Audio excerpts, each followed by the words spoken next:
vient d'arriver à Jeonju. Et du coup, on est arrivé depuis Gwangju en bus. Et il pleut énormément. C'est comme ça que ça va être pendant quelques jours. Donc là, c'est le début de la saison des pluies, donc il pleut beaucoup. Mais c'est bien qu'on ait eu des journées ensoleillées ces derniers temps depuis qu'on est en Corée. On est du coup à Jeonju, qui est une ville connue pour le bibimbap, ainsi que le quartier traditionnel dans lequel on va loger, et aussi pour son makgeolli et son papier traditionnel. Donc ce sont des choses qu'on voudrait aller visiter et goûter. Là, on est direction notre auberge, qui est un genre de ryokan pour le Japon. Ici, c'est un hanok. C'est du coup une auberge traditionnelle. Donc voilà, on va aller voir ça. Voilà, on est arrivé. C'est là qu'on dort.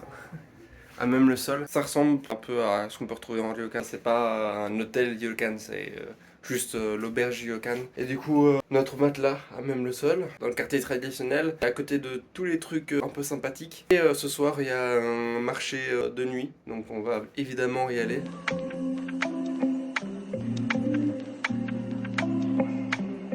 C'est là où on loge. Traditionnel, bon, c'est pas terrible, on est vraiment à ras le sol, mais c'est quand même vachement chouette. C'est une bonne ambiance.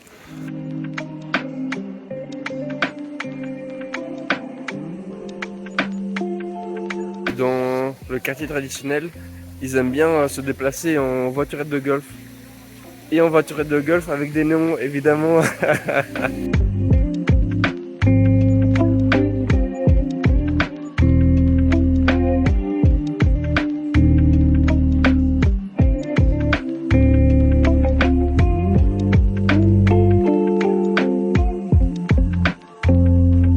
C'est un truc que je voulais absolument goûter. C'est de la pâte avec du fromage à l'intérieur. C'est un truc qu'on voyait déjà au Japon. Mais il me semble que c'est un truc plus coréen quand même de base. Donc voilà, je voulais absolument goûter.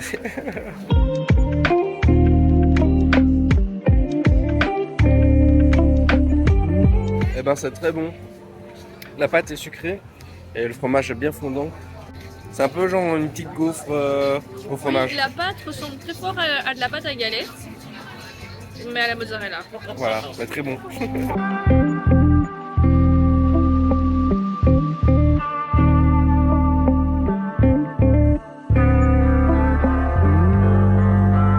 C'est ici le marché de nuit. On a vraiment l'impression de marcher entre les maisons. On va voir un petit peu ce qui nous réserve.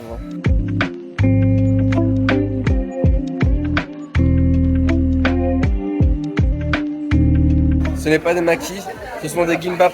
Ils sont très très bons ici en tout cas, ils sont au porc. Et ça ressemble énormément à des makis avec beaucoup plus de légumes qui sont très fort fournis. Mais ils sont super bons. Et c'est pas avec du poisson, pour ceux qui n'aiment pas le poisson. Il me semble que la base des gimbap, ce sont ceux avec les surimi. Donc voilà. Très très bon. On s'est acheté des morceaux de poulet, mais elle m'a offert un crabe. Et c'est des crabes entiers. Ça va, c'est bon. Mais c'est vraiment bizarre de se dire que tu manges le crabe mais entier quoi.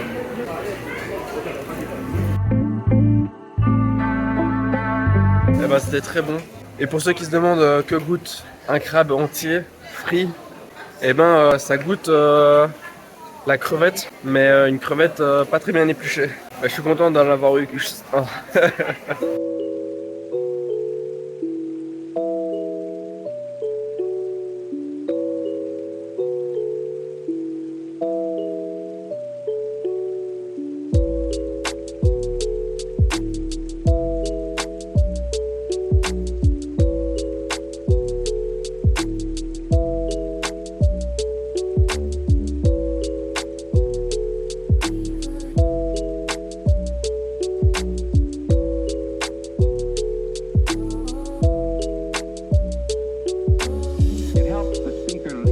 Ici pour faire le makgeolli, et je pense que c'est pas vraiment faire le makgeolli, c'est plus à faire infuser dans le makgeolli. C'est vraiment sympa.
mélange pour goûter? Oh, ça sent méga bon. C'est bon aussi. Je préfère le mien. Ça fait bien. Ici c'est pink. T'as fait un... C'est healthy. Ici, le mien, il est beaucoup plus amer. Même s'il y a aussi du sucre brun d'ailleurs. Et chez toi, il y a quoi? Un peu plus sucré. Romarin, hibiscus, poire. On pouvait choisir entre poire ou pomme. J'ai mis poire. C'est très bon.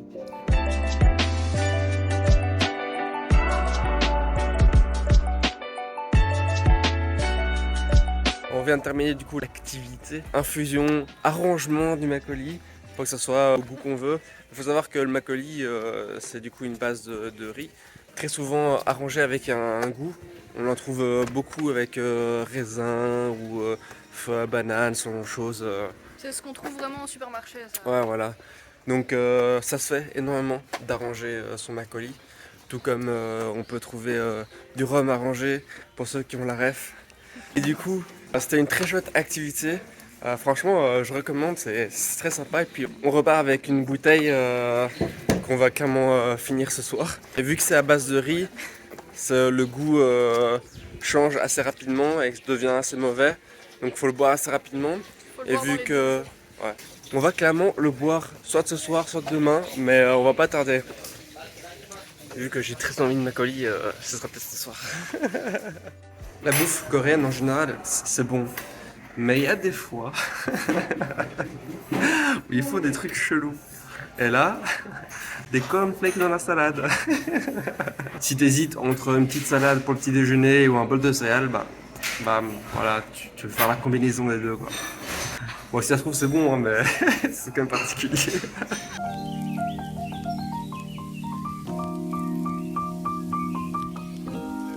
C'est la spécialité de Jeonju, le bibimbap. Donc c'est un genre de salade sur du riz et parfois il y a un œuf au-dessus et c'est bon. Je trouve pas ça extraordinaire, mais c'est bon.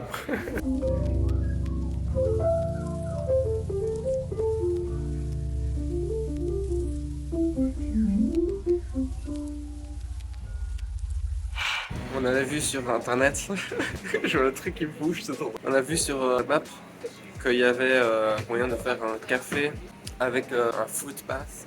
Donc on s'est dit que c'était comme au Japon, le aishu avec un café, donc on a les pieds dans un style de onsen. Pas du tout. Ici c'est massage coréen avec de l'eau avec des petites bulles, du sel à la menthe dedans. On a un truc pour se masser ici avec un café ou un thé. On s'attendait pas à ça, mais sympa. Après avoir fait une nuit sur le plancher, c'est sympa. Très chouette expérience. Et le gérant était incroyable, vraiment extrêmement drôle et avenant. C'était très chouette. Je recommande l'expérience. Franchement, c'est sympa. Là maintenant, on va peut-être aller prendre un vrai thé. Pour terminer cette journée détente, on va manger un sulbing. C'est pas vraiment un sulbing, c'est un bing soup, mais c'est un cousin éloigné du sulbing, quoi. C'est très bon, très très bon. Avec des petits morceaux de cacahuètes.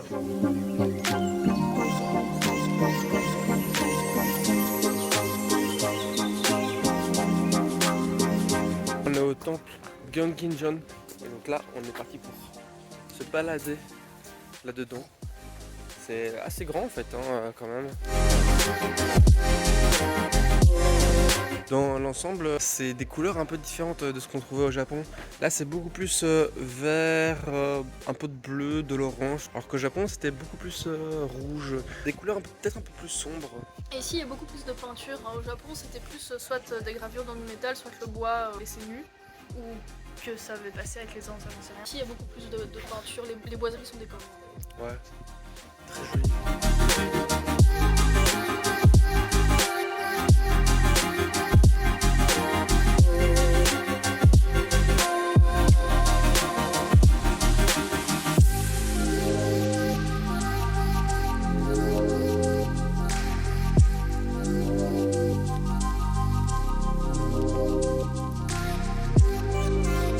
Ça c'est de la cabane ça. T'imagines, t'es un enfant, tu veux jouer à construire une cabane et tu construis ce genre de truc dans ton jardin.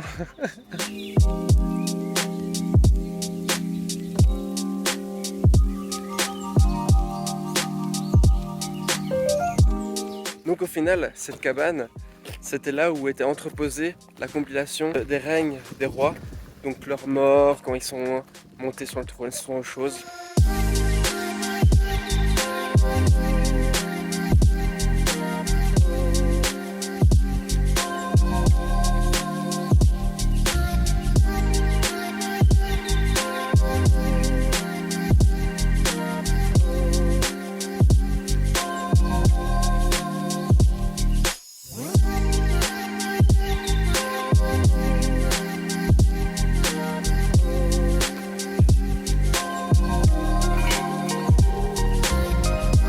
Je sais pas du tout si c'est comme ça que ça se joue. J'ai aucune idée de si c'est comme ça que ça se joue, mais c'est dur et jamais tu rien. Je sais même pas si c'est un jeu.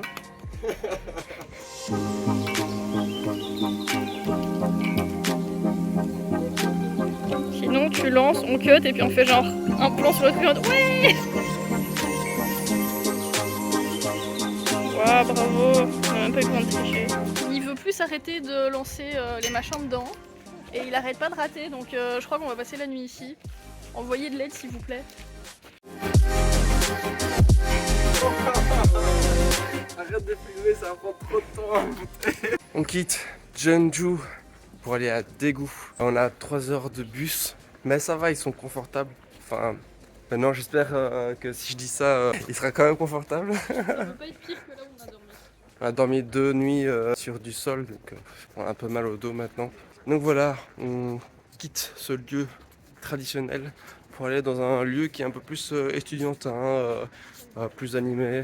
Allez, let's go!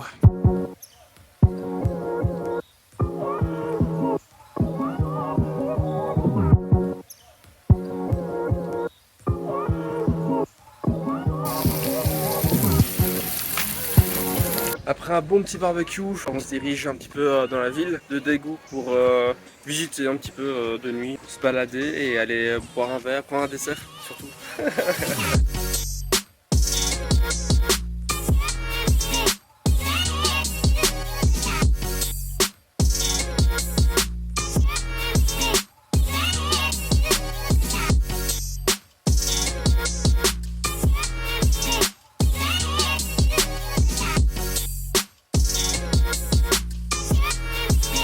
On est dans le musée de la médecine orientale à Daegu.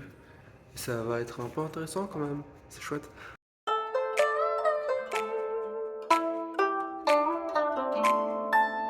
Lors de la colonisation japonaise de la Corée, Daegu était une place très connue pour la médecine. Et les Coréens se sont battus pour l'indépendance à ce moment-là. Et du coup, il y a des explications un peu de qu'est-ce qui se passait et tout ici. Mais on sent qu'il y a encore un peu de la rancœur côté coréen contre les japonais. Mais on sait très bien que le Japon n'est pas tout blanc au niveau de la colonisation, ce genre de choses.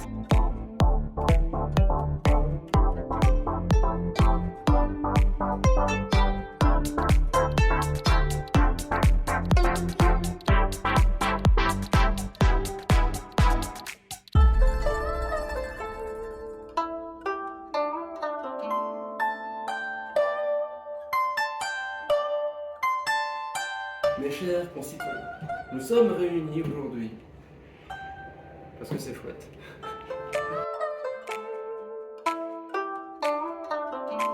Au moins c'était chouette, un chouette petit musée, pas trop prise de tête, c'est sympa. Il était gratuit en plus. Là on va se balader dans la ville, on va aller se prendre un petit truc à boire parce qu'il fait méga chaud et qu'on a soif. À Daegu il y avait une muraille qui faisait le centre de la ville, l'ancienne ville. Et du coup on retrouve les traces de cette muraille un peu partout dans la ville. Du coup on peut la suivre. Et c'est un peu ce qu'on va faire là, on va suivre un peu la muraille jusqu'à arriver au quartier fashion de Daegu.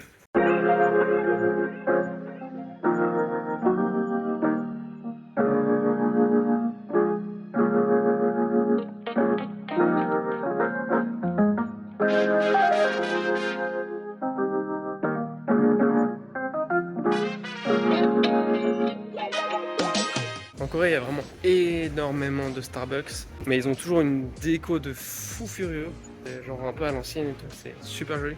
Et il y en a vraiment à chaque coin de rue, même parfois 2-3 à chaque coin de rue, c'est assez impressionnant. Donc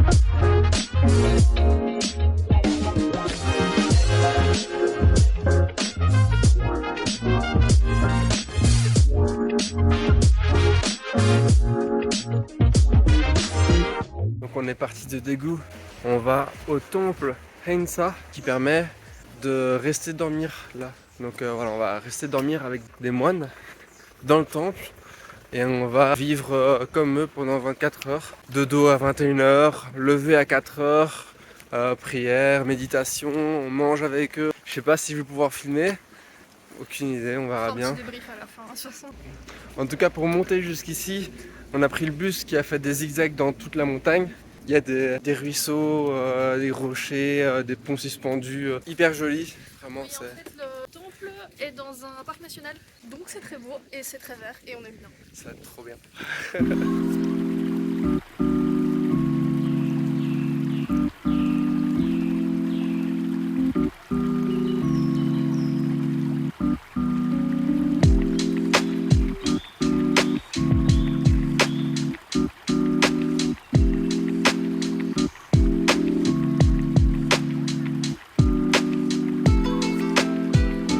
On est arrivé au temple, il est immense, c'est hyper beau en tout cas, hein, et bien conservé.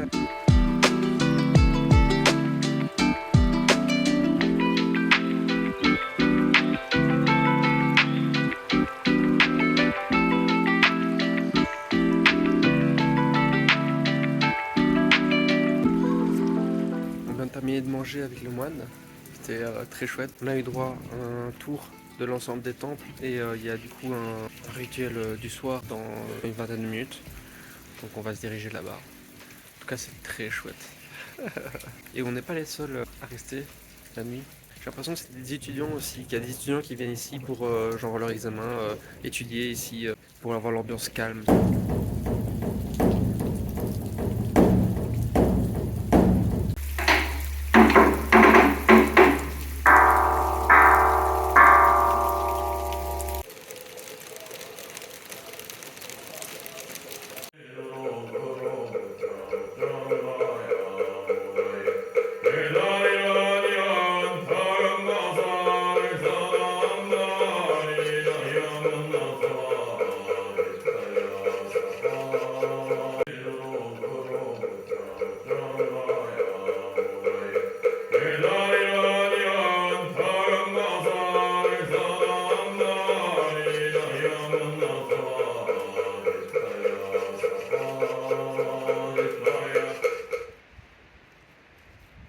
On a eu réveil à 3h50 du matin. On a été voir les 4 instruments qui étaient en train d'être joués. Puis on a été prier avec les moines et on a pu les voir faire leur chant. C'était vraiment impressionnant. C'est vraiment une ambiance et tout, c'est vraiment très chouette. Et là on se dirige pour aller manger, voilà, ici au matin. Et on va aller manger avec les moines. Alors on vient de prendre le petit déjeuner et là on est du coup sur le point de vue du temple et c'est vraiment sublime.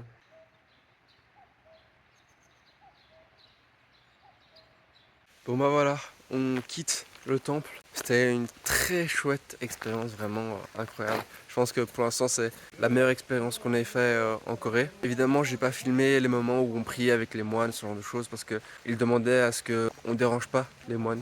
Mais c'était vraiment incroyable. 100 € pour 2 personnes pour une nuit avec les repas compris.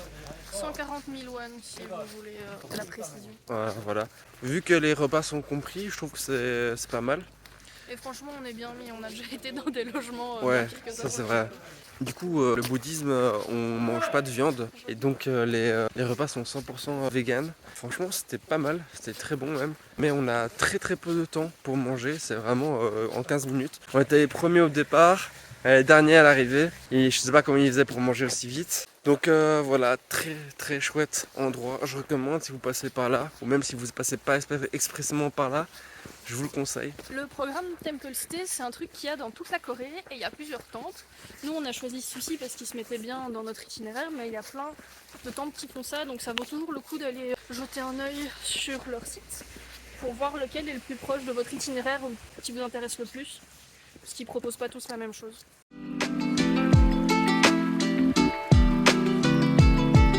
Ici, C'est quoi de particulier ici? Mais du coup, c'est pas la saison des pluies, mais il a plu. Pourquoi est-ce que ça pleut? Le bimbap, bibimbap, bibimbap, bibimbap. Bibimbap. C'est ici le moustique. Je l'ai vu sur la caméra. J'ai eu un moustique qui s'est posé sur mon oreille. Je vais d'abord terminer de manger. C'est des bibimbap. Des gimbap. Gimbap. C'est des gimbap.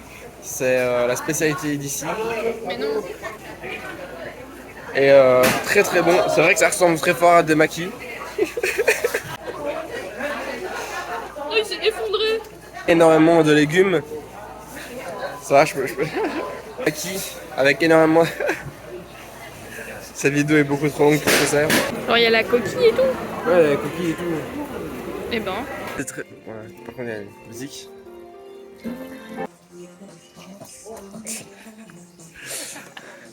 Ça va se faire plaisir. J'aurais pas dû dire ça. C'est le massage et les bulles qui me montent à la tête. C'est la chaleur des pieds. Ouais, je vais couper là. Tout est en ancien. Tout ce qui est un peu templissé. Bouddhique, voilà. Je suis mort de rire. Lors de la guerre en 1952, il me semble. Et je vais peut-être m'arrêter. Hein. Oui, parce que Ouais. c'est 1500, je sais pas quoi. Ah ouais, 1500. Et il y avait un 2, je sais. Jeonju. Jeonju. Je sais toujours pas comment ça s'appelle. Jeonju, hein, c'est ça. John, tu vois? Jeon. John. Comme les jeunes. Jou. Ju. Comme Jou, mais sans le L. Je vais peut-être lancer la vidéo trop tôt. Mes chers consentir. J'ai raté ma blague.